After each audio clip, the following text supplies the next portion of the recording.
ለልጆቹ ወይም ለራስዎ ዛሬም ኢንዶሚ እየሰጡ ነው? ቆም ብለው ያስቡ። ያ በቀላሉ የሚዘጋጀውና የሚጣፍጠው ምግብ በውስጡ ምን ደብቆ ይዞ እንደሆነ ያውቃሉ? ሰላም ጤና ይስጥልኝ የቻናሌ ቤተሰቦች። ዛሬ የምነግራችሁ መረጃ ምናልባት የዛሬ ምሳችሁን ወይም እራታችሁን ሊያስቀይር ይችላል። ብዙዎች ፈጣን ምግብ ይሉታል፣ እኔ ግን ዝግተኛ ገዳይ እለዋለሁ። ለምን እንደምለው እስከ መጨረሻው ድረስ ቪዲዮን ተከታተሉኝ።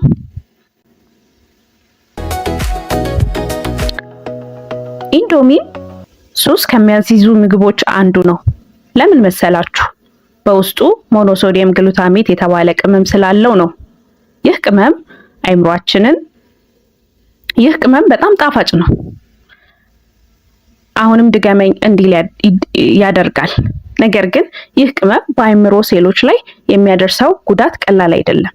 በተለይ ለታዳጊ ህፃናት የአስተሳሰብ ብስለትን ወይም ደግሞ ብሬን ዴቨሎፕመንት ሊያዘገይ ይችላል። አሁንም እነግራቸዋለሁ፣ ብሬን ችግር ሊያመጣ ይችላል። ሁለተኛው ነገር ምንድን ነው? ፕላስቲክ የሚመስለው ንጥረ ነገር ነው።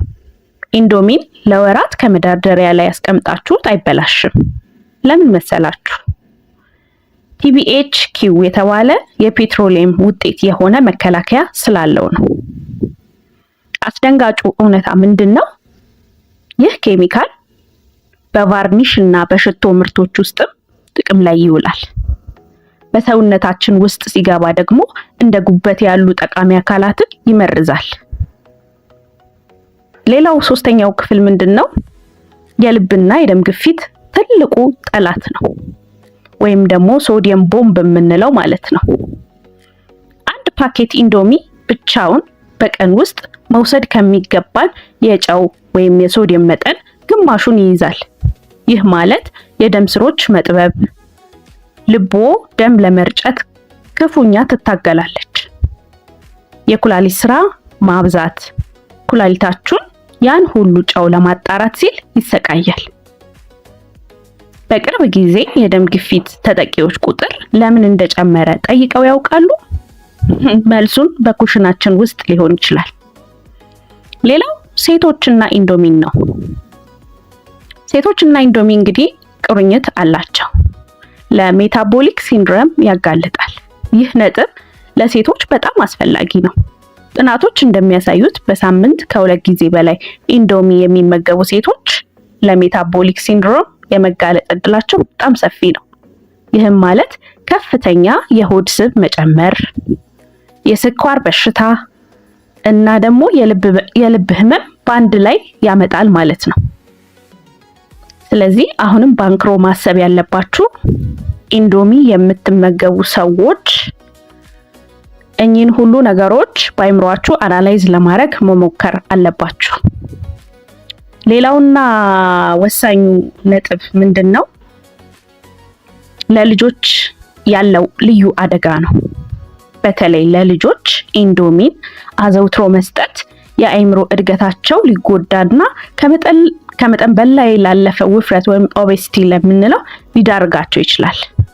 እንዲሁም ደግሞ የምግብ ፍላጎታቸውን በማጥፋት ጤናማ ምግቦችን እንዳይመገቡ ያደርጋቸዋል። ሌላው የምግብ መፈጨት ችግርን ያመጣል። በኢንዶሚ ውስጥ ያሉት ኬሚካሎችና ቅባቶች በቀላሉ የማይፈጩ በመሆናቸው ለሆድ ድርቀት፣ ለሆድ መነፋት ይዳርጋሉ። የአንጀት ጤናንም ሊያቃውሱ ይችላሉ። ዝቅተኛ የአልሚ ምግብ ዘይት ኢንዶሚ ከፍተኛ ካሎሪ እና ካርቦሃይድሬት ቢኖረው ለሰውነት አስፈላጊ የሆኑት እንደ ፕሮቲን፣ ቫይታሚን እና ፋይበር በውስጡ የሉ። ይህ ለረጅም ጊዜ ሲዘወተር ለምግብ እጥረት ወይም ደግሞ ማልኒትሪሽን እና ለሰውነት መከላከያ አቅም መዳከም ይዳርጋል።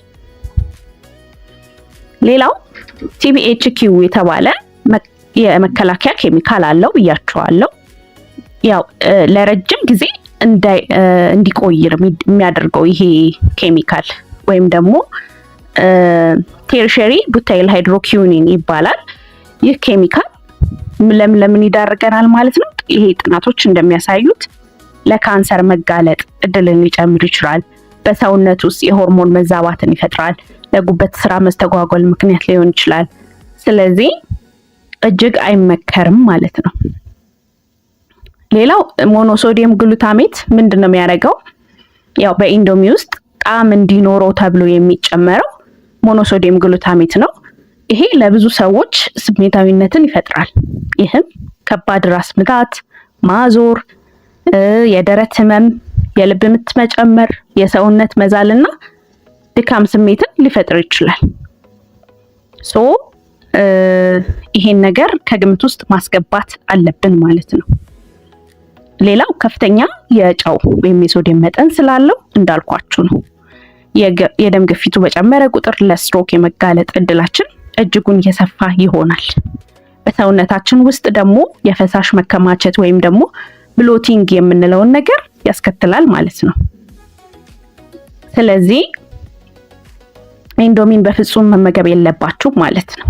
ወይም ደግሞ የኢንዶሚን ሱስ ያለባችሁ ሰዎች ቀስ በቀስ መተው ስላለባችሁ አንዳንድ መፍትሄዎች ተቀምጠዋል። ጤናማ አማራጮችን ማየት እንችላለን። በኢንዶሚ ፋንታ ቤት ውስጥ የሚሰራ ፓስታ ወይም መኮሮኒ በቲማቲም እና በአትክልት የተሰራ መመገብ መቻል አለብን። ሌላው ደግሞ በጣም ኃይለኛ ሱስ ካለብን የኢንዶሚውን ቅመም አለመጠቀም ወይም ደግሞ ማስወገድ የግድ መብላት ካለብን ማለት ነው። በውስጡ ያለውን ቅመም ጥለን ቤት ውስጥ ባለን ጨው፣ በርበሬ፣ ነጭ ሽንኩርት ማጣፈጥ ይቻላል። ሌላው አትክልትና እንቁላል መጨመር ቢያንስ ፕሮቲን እና ፋይበር እንዲኖረው ያደርጋል። በእንደዚህ መልኩ ቀስ እያልን ኢንዶሚን ከእለት ተእለት ኑሯችን ማስወገድ እንችላለን ማለት ነው። ለዛሬ ይዤላችሁ የመጣሁት ቪዲዮ ይሄን ይመስላል። እንግዲህ ይሄ መረጃ ብዙ ሰዎችን እንደሚረዳ ተስፋ አደርጋለሁ። እናንተ ምን እንደምታስቡ ኮሜንት ሴክሽን ላይ ጻፉልኝ።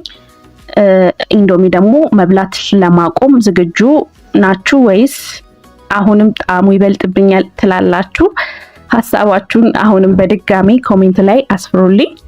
ለጤናው የሚጠቅሙት ተጨማሪ ቪዲዮዎችን ለማግኘት ደግሞ ቻናሉን ሰብስክራይብ ማድረግ እንዳትረሱ። በሚቀጥለው ቪዲዮ እስከምንገናኝ ቸር ሰንብቱ።